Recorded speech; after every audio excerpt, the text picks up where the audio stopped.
தடைகள் எல்லாம் கோரிக்கைகள் எல்லாம் நாங்கள் சட்டமன்றத்தில் எடுத்து சொல்லுகிற போது அதை அதிகார மையத்திற்கு கொண்டு செல்லுகிற மகத்தான பணியினை இந்த சட்டப்பேரவை கூட்டத்தில் மிக சிறப்பாக செய்து முடித்திருக்கிறார்கள். இந்திய கம்யூனிஸ்ட் கட்சியின் சார்பில் நான் சட்டப்பேரவை தலைவருக்கு நன்றி சொல்ல கடமைப்பட்டிருக்கிறேன். இங்கே நிறைவேற்றப்படுகிற திட்டங்களாக இருந்தாலும் சட்டங்களாக இருந்தாலும் இதை மக்களை நோக்கி கொண்டு செல்கிற மிகப்பெரிய நிர்வாக தேரை இயக்குறவர்கள் அரசு அதிகாரிகள் தான். அரசு அதிகாரிகள் உச்சத்தில் இருப்பவர்கள் வரை கடைகோடியில் இருக்கிற கடைசி ஊழியர் வரை அந்த நிர்வாக தேரை அவர்கள் தான் இயக்கி கொண்டிருக்கிறார்கள். இதுதான் மக்களுக்கான பணியாக அது சென்று போய் அடைகிறது. எனவே அவர்களிடமும் நிறைய கோரிக்கைகள் இருக்கிறது, அவர்களிடமும் நிறைய குறைகள் இருக்கிறது. அரசாங்கம் அதையெல்லாம் உள்வாங்கி கொண்டு அந்த அதிகாரிகளுடைய கோரிக்கைகளையும் குறைகளையும் நீங்கள் நிறைவு செய்து கொடுக்கப்பட வேண்டும் என்று நான் கேட்டுக்கொள்ள கடமைப்பட்டிருக்கிறேன்.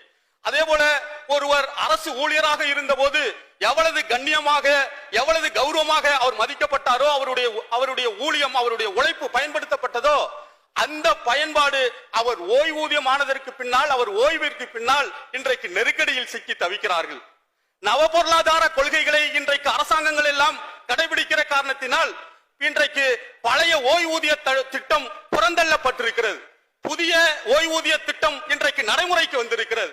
புதிய ஓய்வூதிய திட்டம் இன்றைக்கு நடைமுறைக்கு வந்திருக்கிற காரணத்தினாலேயே இன்றைக்கு உழைத்து இன்றைக்கு இந்த நாட்டில் இருக்கிற மிகப்பெரிய வளர்ச்சி திட்டங்களுக்காக அயராது உழைத்தவர்கள், கண்டுஞ்சாது உழைத்தவர்கள், ஆனால் இன்றைக்கு நெருக்கடியில் தான் இருக்கிறார்கள். இன்றைக்கு இருக்கிற ஊரக வளர்ச்சித்துறை ஊழியர்கள், இன்றைக்கு விவசாயத்துறை, எல்லா துறைகளிலும் இருக்கிற அரசு ஊழியர்கள் இன்றைக்கு ஓய்வூதியத்தால் நெருக்கடியில் இருக்கிறார்கள். நம்முடைய தேர்தல் அறிக்கையிலேயே நம்முடைய மாண்புமிகு முதலமைச்சர் அவர்கள் சொல்லியிருக்கிறார்கள், பழைய ஓய்வூதிய திட்டத்தை நான் கொண்டு வருவேன் என்று நம்பிக்கையோடு சொல்லியிருக்கிறார்கள்.